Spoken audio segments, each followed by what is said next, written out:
Hey guys, Christoph the Polish guy here, and today I'm reviewing season 5 of Cobra Kai, which was fantastic. But before we get to review the season, let's talk a little bit about Cobra Kai in general. Cobra Kai is an amazing series. It's honestly one of the best modern TV shows that are currently going on. Like, it basically takes the 80s style of movies and takes it to the modern day and tells the story in the modern day while still 80s style very much. I like Karate Kid films. They were never like my favorite, but I did find them quite fun.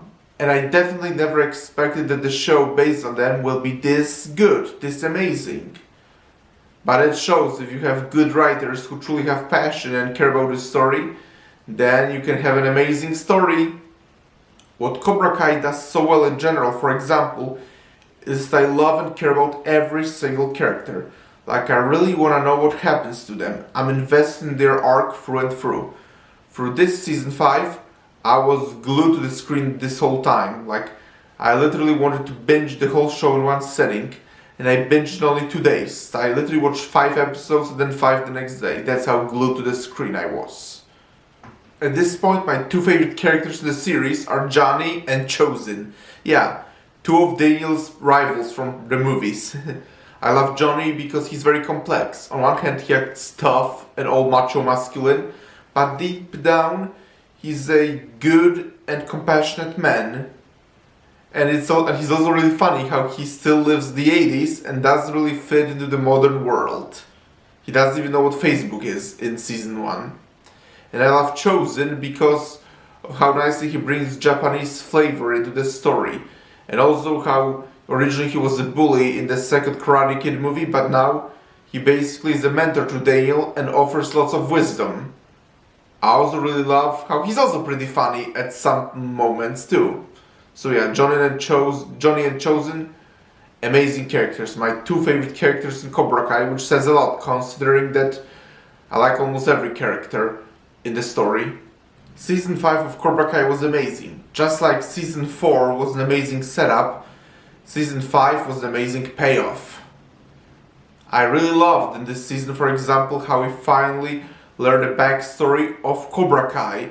Just like we learned the backstory of the Miyagi-Do back in Season 3, here we learned the backstory of Cobra Kai, and it also originated in Asia.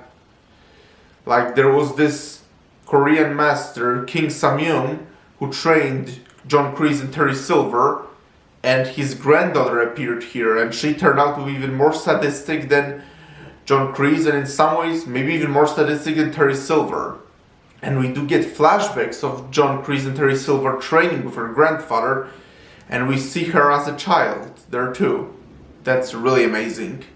And Terry Silver is simply an amazing villain. Like, he was the huge highlight of Karate Kid Part 3, and here, he's just amazing. He's my favorite Cobra Kai villain by far. He's psychotic, he's scary, he's intimidating, and he's basically demonic in some moments.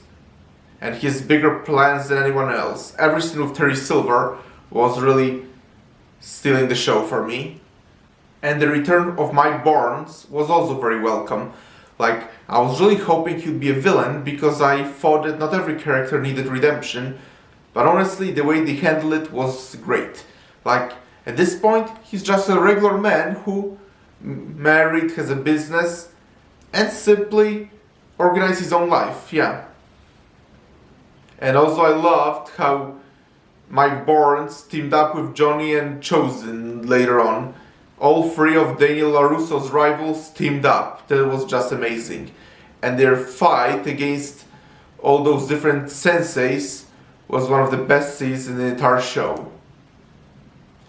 Another thing I really loved was how Sam and Tori finally became friends. Like, that's not something I would expect to happen in Season 2 or Season 3 where they were very much rivals. But now at this point, they became friends. And this felt very organic and earned. I love that.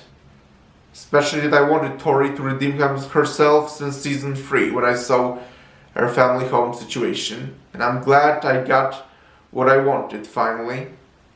The ending of the whole season was just amazing and it strongly exceeded all my expectations. But I won't tell you the ending. See for yourself. No spoilers. And also, there were two more things I loved in this season, but they are very much personal things. The first thing of those two things I loved is the usage of the music from Desperado.